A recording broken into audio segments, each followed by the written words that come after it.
दोस्तों, क्या आपको पता है कि आर्यभट्ट के द्वारा जीरो का दिया जाना, मनुस्मृति का लिखा जाना किस साम्राज्य यानी कि किस एम्पायर में हुआ था?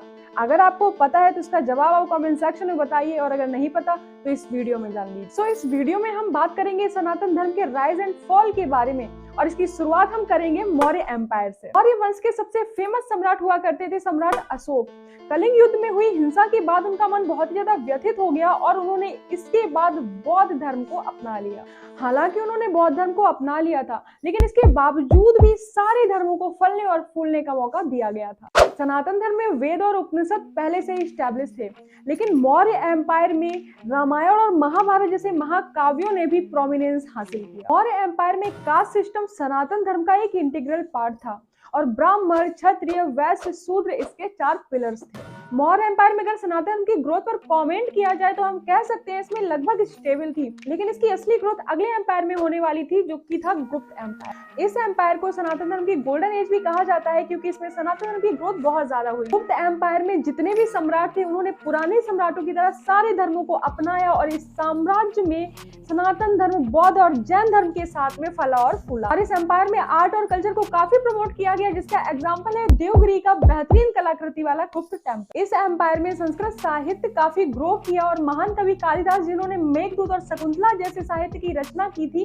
इसी युग में जिंदा थे। इसी एम्पायर में धर्मशास्त्र और मनुस्मृति की रचना की गई, और मनुस्मृति में ही हिंदू समाज को 4 वर्णों में डिवाइड किया गया: ब्राह्मण, क्षत्रिय, वैश्य और शूद्र।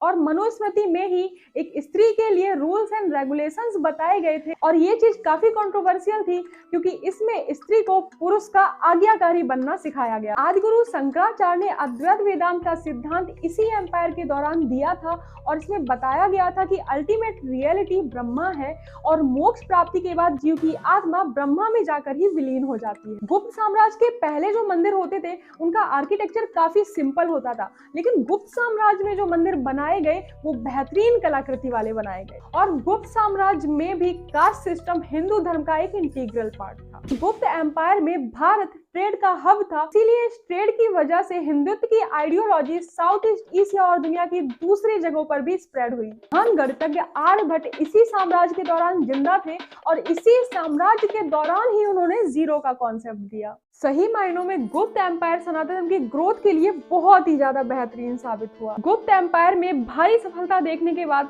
सनातन धर्म का बुरा समय शुरू होने वाला था, क्योंकि भारत में इस्लामिक सल्तनत की एंट्री होने वाली थी। दिल्ली सल्तनत में कई सारी डायनेस्टीज देखने को मिली।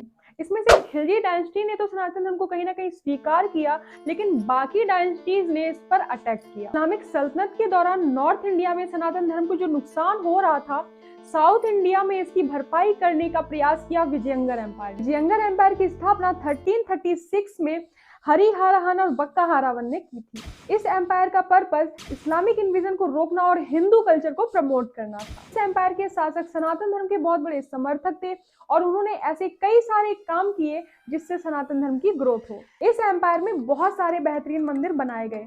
हम्पी जो इस एम्पायर की राजधानी है, आज भी अपनी बेहतरीन कलाकृतियों के लिए जानी जाती है। इस एम्पायर में क्लासिकल डांस और म्यूजिक को काफी ज्यादा प्रमोट किया गया।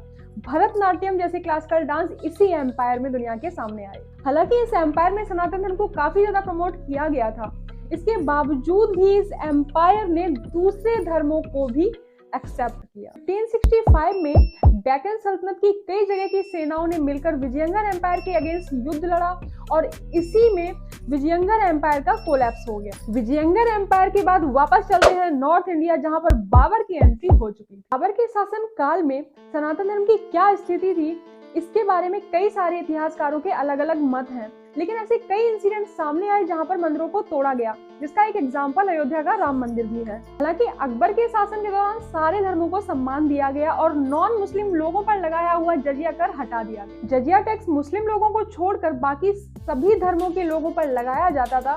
कह सकते हैं कि ये लोगों को प्रताड़ित करने का एक माध्यम था। अकबर ने जो डैमेज कंट्रोल करने का प्रयास किया, उस पर औरंगजेब ने आकर पूरी तरह से पानी फेर दिया। जो लोग इस्लाम को नहीं मानते थे, औरंगजेब उनके साथ क्रूरता से पेश आता था, और उसने जजिया टैक्स को फिर से अप्लाई कर दिया। औरंगजेब के शासन काल में मंदिरों में भारी तोड़फोड़ देखने को मिली। वाराणसी का काशी विश्वनाथ धाम मंदिर और मथुरा का केशव देव मंदिर इसी के शासनकाल में तोड़ा गया। औरंगजेब के बाद मुगल एम्पायर कोलैप्स कर गया और इस कोलैप्स के बाद ब्रिटिश ईस्ट इंडिया कंपनी की एंट्री हुई। ब्रिटिश राज के दौरान दोस्तों रिलीजियस फ्रीडम की पॉलिसी अपनाई गई और शुरुआत में वो धार्मिक मुद्दों से दूर रहे। ब्रिटिश राज के दौरान दोस्तों आर्य समाज और ब्रह्म समाज दुनिया के सामने आए और इसी के दौरान सती प्रथा का अंत हुआ। 19वीं शताब्दी के अंत और 20वीं शताब्दी की शुरुआत में हिंदू आइडेंटिटी का राइज फिर से हुआ। स्वामी विवेकानंद और बाल गंगाधर तिलक ने हिंदू आइडेंटिटी को राइज करने का प्रयास फिर से किया। उसके बाद आजादी के बाद से आपको काफी हद तक आइडिया है कि सनातन धर्म की स्थिति कैसी रही है। तो अगर आपको ये वीडियो पसंद आया है तो आपको ये वीडियो भी जरूर देखना चाहिए, जिसमें हमने सनातन धर्म को काफी अच्छे से एक्सप्लेन किया है।